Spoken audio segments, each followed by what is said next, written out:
Joining me now with more from Louisville, Kentucky is Ross Mayfield. He's an investment strategist at Baird. Ross, it's great to have you on the show this morning. And there's so much to talk about, of course, with this particular market. As we look to round out the first quarter, what are the lessons learned?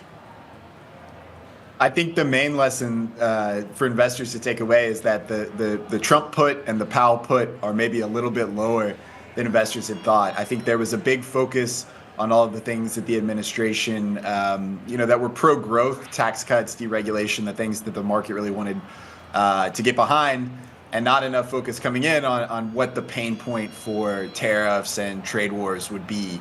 And so we're clearly here at a point where the market's been down 10% plus, and the Trump administration is still leaning very hard into these tariffs. So I think the main takeaway is that the pain point on the Trump put is quite a bit lower than investors had initially thought. Is this a buy the dip opportunity?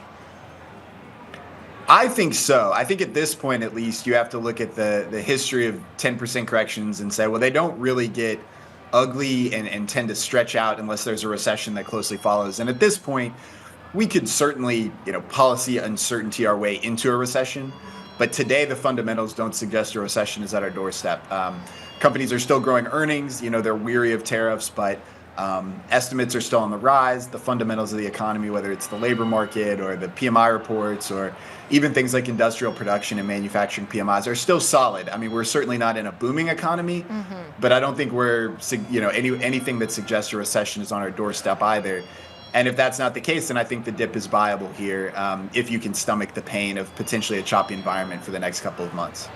I want to talk through two key dynamics. One, of course, being tariffs, but another one being the state of the consumer, and that's the economy, right? Because we know consumer spending does account for 70% of overall GDP growth. When it comes to tariffs, certainly they have added some volatility here on Wall Street. What is their potential impact, Ross, on inflation and thus the market?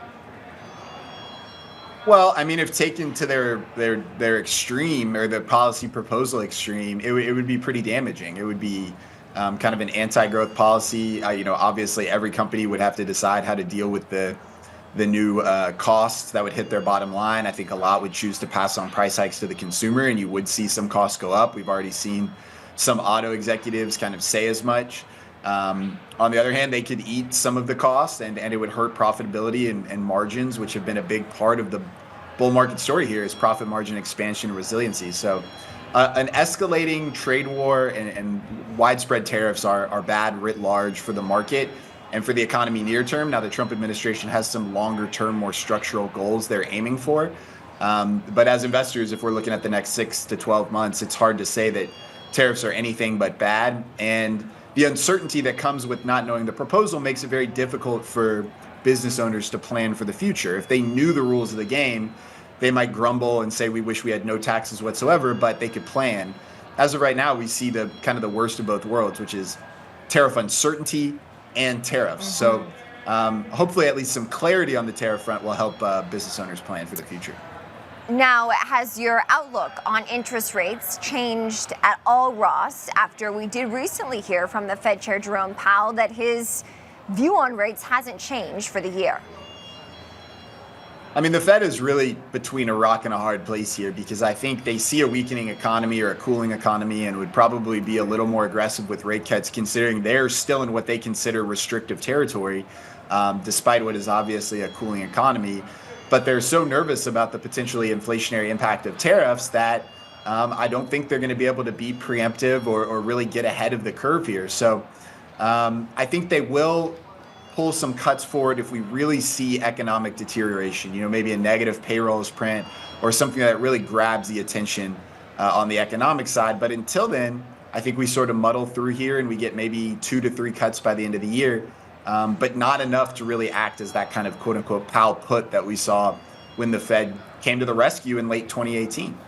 It's interesting. I would just say in the past few days, Ross, we have heard a few times on this show from some of our guests that they might now see rate hikes to combat the expectation of higher inflation. Do you foresee that as any possibility on your end?